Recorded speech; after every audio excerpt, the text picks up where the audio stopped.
Welcome to Is It True News, part 2 of how to beat the elites at their own game.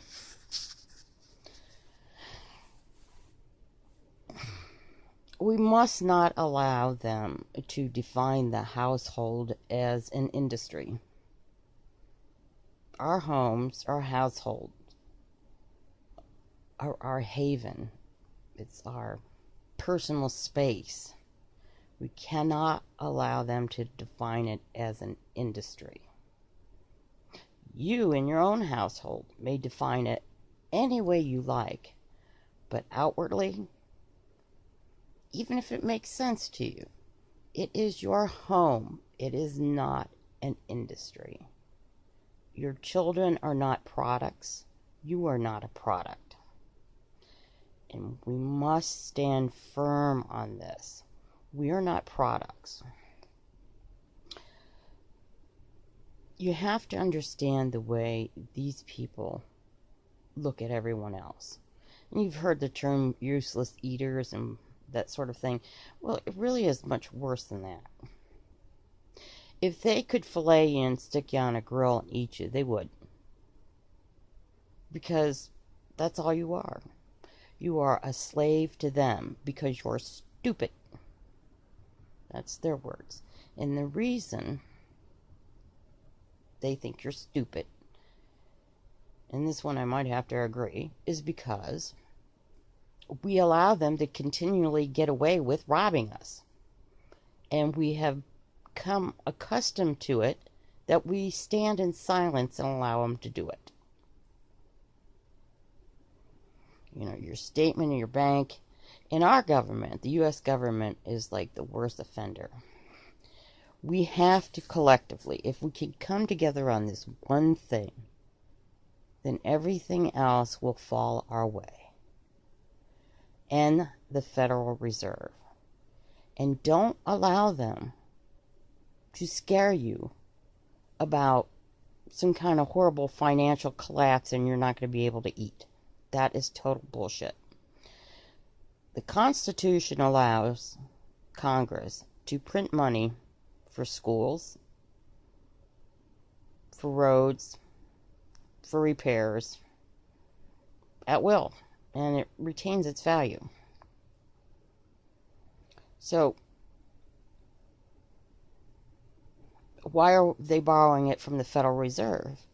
Because they want inflation, and we talked about inflation on the first video. Inflation is just fraud. It's fraudulent. It doesn't really exist. It's a way of the elite getting more money for a product that is not worth it. And that's fraud. It's absolute fraud. And you have to be more involved in what your children are learning. Long past are the days that you send your children to a school and you trust what they're being taught. In their mathematics, in their critical thinking, that has been done by design to stop the youth from being able to think on their own. And if you haven't been in your child's life to make sure they have critical thinking, you know, that developmental stage is over with. And that's why people like Soros can control the masses. Those robots he pays to go out and protest and destroy things. And I've said this before. Trump had the power to reclassify Antifa and Soros as terrorist groups, domestic terrorism. I mean, it fits the FBI descriptions, most of the military descriptions, and by law, it's the description of what terrorist groups are. And people who fund them like Soros. But he hasn't done it, so you know, I have a toe of faith in him right now, and that's about it. he does some things that appear that makes the public win, but it's not a real win. And we have to take health away from the government. And as a reminder, the forced RFID chipping, being forced to do that, was in the Obama plan, the Obamacare, and it was supposed to start in 2017. I forget which month. And that was one of the biggest reasons it was being delayed, to try to get that as law. Well, it is law, and because of the Obamacare law, it was in there that you were enforced RFID chips in you, because that was part of the Obamacare. If you didn't get it, you didn't get the care. You didn't get the health care. But those are devices just to turn them off when you don't behave. Because this is how the elite sees you. If you don't do as they say, you don't bow and lick their boots, then they'll just turn off your food supply or just kill you.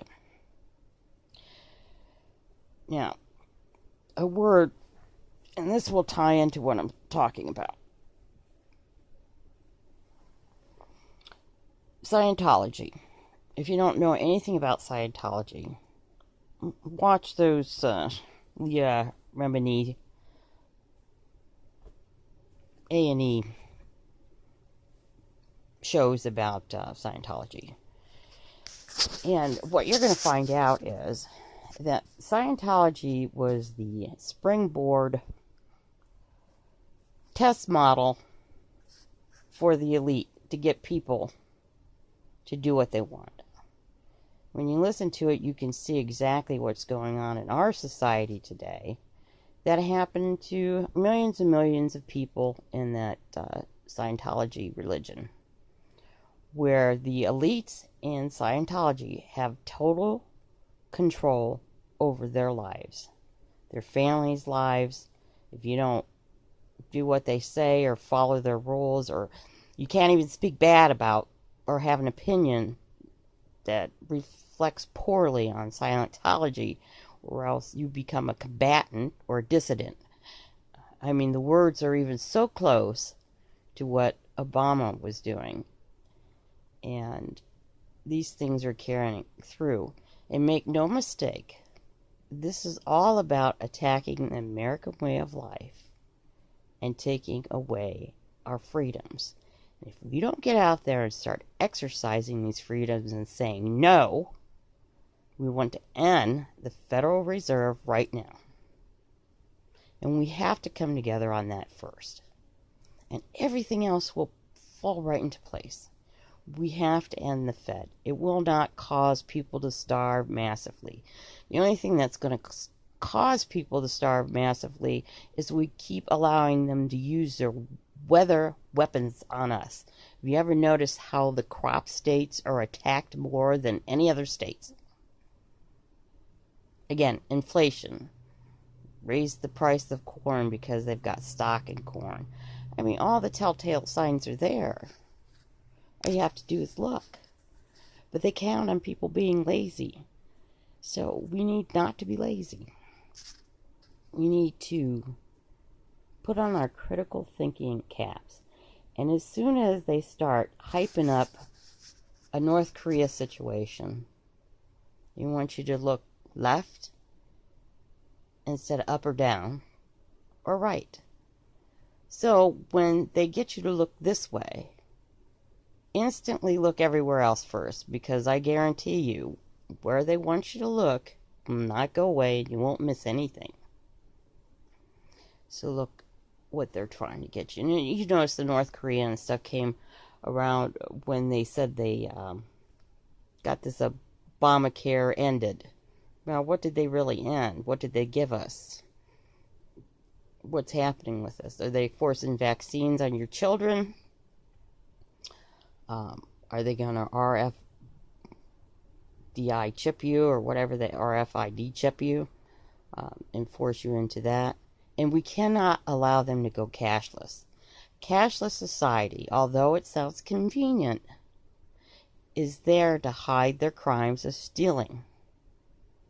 Stealing your money, stealing our money. And again, a country, they actually have 8 million people. The country of Israel has 8 million people. Why is the U.S. giving them $38 billion? They do not need that kind of money. And that is one of the biggest scams. Because they just give it to their people. $2 million for each family, each Jew family. It's $2 million a year to live on, to live life of luxury, and they're laughing at you. Because, you know, you're just an American goyim. You should be serving them, because that's how they see themselves, above everyone else. And they deserve your money. I don't see it that way. They should be made to pay it back. And if anything, we should be convincing Trump to take that $38 billion and divide it up among American families and give it back to us.